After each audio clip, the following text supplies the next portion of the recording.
ማሪያ እናት ዛህራን እና ቤሊንን ለማለየት እየጣረች የነበረው ጥረት በትክክል እንደተሳካላት አሳይታን ትገኛለች።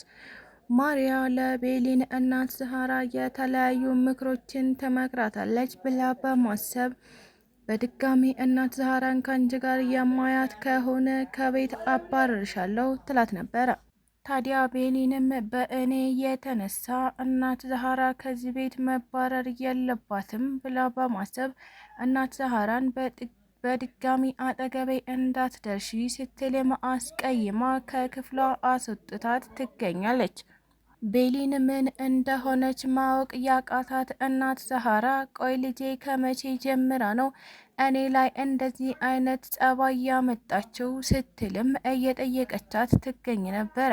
እናት ዛህራ ከዚህ በፊት ቤሊንን በደንብ ስለምታውቃት አሁን ደግሞ ቆይ ልጄ ከማን ነው የተጣላችው እያለችም ትገኝ ነበረ። ሰላም ጤና ይስጥልኝ ውድና የተከበራችሁ ቤተሰቦቼ እንዴት ናችሁ? እግዚአብሔር ይመስገን እኔ በጣም ደህና ነኝ። በያላችሁበት ሰላማችሁ ብዝዝት ይበልልኝ እያልኩኝ እንኳን ወደ ቻናሌ በሰላም መጣችሁ። ለዚህ ዩቲዩብ ቻናል ደግሞ አዲስ ከሆናችሁ ሰብስክራይብ እያደረጋችሁ ቤተሰብ ሁኑ። እንዲሁም ደግሞ ሀሳብ አስተያየትም ካላችሁ ኮሜንት ላይ ጻፍ አድርጉልኝ። የእናንተ አስተያየት እኔን ያበረታኛል እና ለዛሬው ደግሞ ድር ፊልምን ክፍል 50 ይዤላችሁ መጥቻለሁ። እስከ ቪዲዮ ፍጻሜ አብራችሁን ቆዩ። እንግዲህ እያስደመመን እና እያስደሰተን እየቀጠለ ያለው ድር ፊልም ዛሬም ማስደሰቱን ቀጥሎ ይገኛል።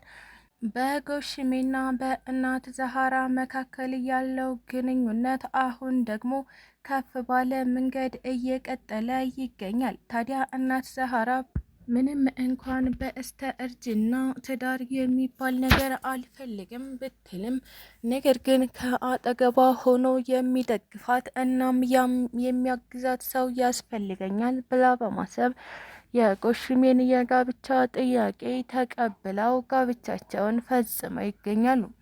መቼም ቢሆን ሙሉ አልሆንም የምትለው እናት ዛህራ ልጄ እስካልተገኘች ድረስ እኔ ምንጊዜም ጎደሎ ነኝ ትላት ነበረ ለቤሊን። ቤሊንም እናት ዛህራ እባክሽ አትጨናነቂ፣ ልጅሽንም ቢሆን ፈልገን እናገኛታለን የሚሉ ተስፋ ሰጥታት ትገኝ ነበረ። እናት ዛህራም ቤሊንን ከአጠገቧ ያለች አንድ አጋዥ ወይም ደግሞ እህት ወይም ልጅ አድርጋ ስለምታስባት በእያንዳንዱ በምትናገረው ቃላት ትገነባ ነበረ። ነገር ግን በመጨረሻ ቤሊን በድንገት የሆነችው ሳይታወቅ እናት ዛህራ ላይ ሙሉ በሙሉ ተቀይራባት ትገኛለች። ታዲያ ወድጄ አይደለም ትል ነበረ ቤሊን። እናት ዛህራ እባክሽ እንድትረጅኝ እፈልጋለሁኝ፣ አንቺ ከኔ ጋር የምትቀጥይ ከሆነ ስራሽን እንድትለቂ ያደርጉሻል። እናም ደግሞ በእኔ ምክንያት አጉል ነገር ውስጥ እንድትገቢ አልፈልግም ትል ነበረ ቤሊን። ምንም እንኳን ልቧ ቢሰበርም ነገር ግን እናት ዛህራን ለመጠበቅ የወሰነችው ውሳኔ ትክክል እንደሆነ አድርጋ ታስባለች።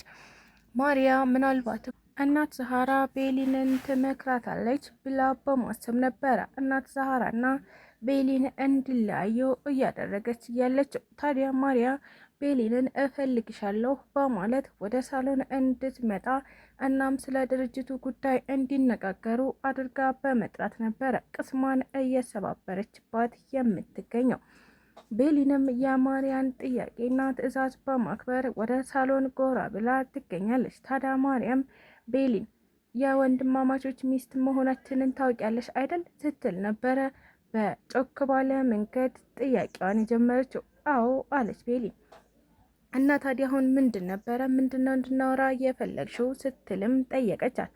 ታዲያ ማሪያም ከዚህ በኋላ አምነንን የሚመለከቱ ጥያቄዎች በሙሉ እኔንም ይመለከታሉ። ስለዚህ ወደ አምነን ከመሮጥ ይልቅ ቅድሚያ እኔ ጋር መድረስ ይኖርብሻል ትላታለች።